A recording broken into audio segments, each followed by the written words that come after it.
Follow for stuff and things. Hell yeah, man. That's what it's all about, dude. The freaking content. Give the piggies their slop, man. You know how it is. All right. So the first article we got is fucking a doozy, man. So as everybody knows, as all the freaking outlets have been reporting endlessly, the queen is dead. Long live the queen. Psych. And the British government are not happy that there are people criticizing the monarchy.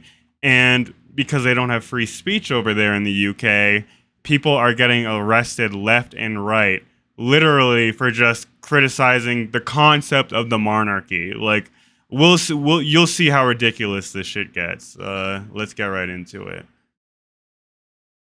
All right, so here we have an article from Jacobin by Bronco Marcetic. British police are now arresting people just for criticizing the monarchy.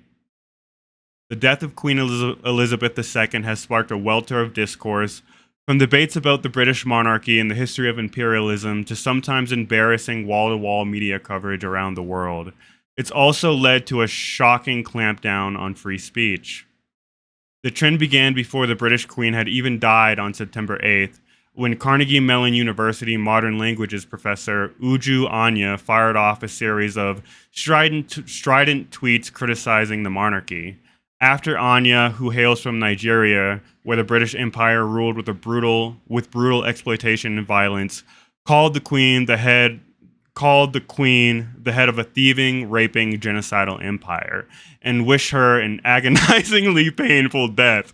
Okay, now that's pretty fucking harsh, but I mean, she didn't threaten anybody, and she's like, I mean, the first part based, like 100% true. She has the right to be angry and upset over that. I mean, at the end of the day, fuck the monarchy. They're just a bunch of fucking pampered, inbred, fucking rich weirdos who are literally just leeching off of the fucking British people, man. You know what I mean? That's literally all that they are.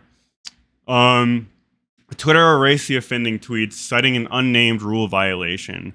The company had acted in response to a wave of criticism from other users set in motion by Amazon billionaire Jeff Bezos, tweeting his unhappiness. So our freaking lord over here, Baron Jeff Bezos, was mad that his fellow fucking elite fucking windbag got fucking harsh words.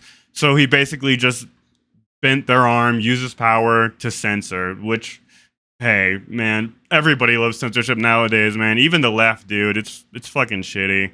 Um, this early incident was followed by a series of detentions and arrests across the UK at royal-related public events, where protesters were targeted, even charged with crimes, by police for criticizing the British monarchy using language nowhere near as extreme as Anya's.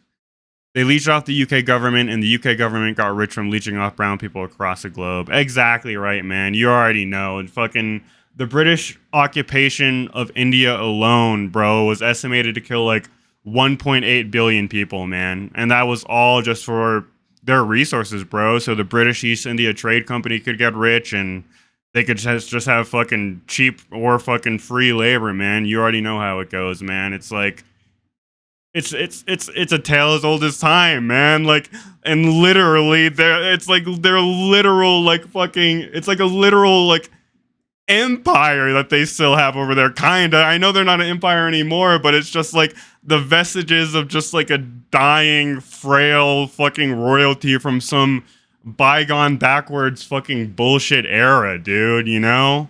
It's wild they're arresting people in the UK over this. I know, dude. I looked up this article. I was doing my research for the day, and I'm like, dude, what? But it's like, even though America is super fucked up and we're basically a third world country when it comes to the way that we treat our citizens, the one thing that we do have going for us, in contrast to some places in Europe, man, is we do have better free speech laws. I'm a leftist who does believe in free speech, but I mean, I'm not like a free speech absolutist. I don't believe in like giving Nazis a platform or some extreme fascist bullshit like that. But I do believe that, like, come on, man, like, we gotta grow thicker skin than that, bro. And especially, and if you want to look at it just from a utilitarian perspective, it's like having laws that limit speech, especially in such extreme ways, like in the UK. It's like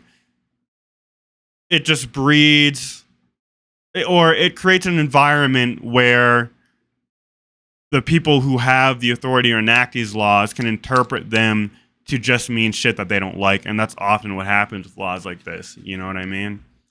Um, let's see. This early incident was followed by a series of detentions and arrests across the UK at royal-related public events where protesters were targeted, even charged with crimes by police for criticizing the British monarchy using language nowhere near as extreme as Anya's. One Oxford protester was led away handcuffed, put into a van, interrogated, and told he would be interviewed and possibly charged, all for shouting who elected him in the middle of King Charles' proclamation. That's fucking crazy, man. They literally just have like the monarchy is just mobbed up. You know what I mean? Like kidnapping people, being like, motherfucker, what did you say? That's beyond insane and fucking ridiculous, dude. A woman was arrested at the same event in Edinburgh, for silently holding a sign that read "Fuck imperialism, abolish monarchy," again based, before being charged under a law criminalizing threatening or abusive behavior.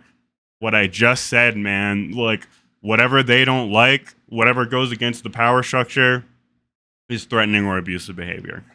Edinburgh also saw a man arrested and charged for a breach of the peace after heckling Prince Andrew as he marched in the Queen's funeral procession over his long friendship with the late billionaire pedophile Jeffrey Epstein.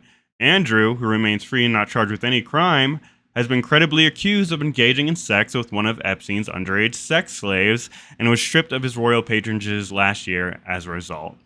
So, I mean, again, you're going to see this, the same shit, the same pattern. It's like, you said some shit that went against the monarchy, shut the fuck up or else. And that's just fucking insane, man. Like, what the fuck?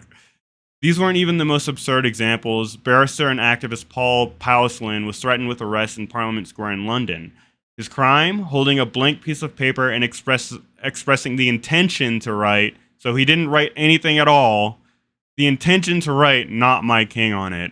In a video by Powslin, the police officer can be heard telling him the message he hadn't even written may offend people. Incidentally, being arrested for holding blank paper is exactly what Russian anti-war protesters have faced under Vladimir Putin this year. And I'm glad that the article brings that up, man. It's like these regimes may like put on a pretty face. They may act like they're like the beacon for the hope of the people and democracy and freedom in the world. All of them say this, and they are all just about keeping their own power structure, whatever it may be, in place, man. That's what happens when you don't have direct democracy, when people have been conditioned and tricked for hundreds of years, maybe even thousands of years, to obey authority, man.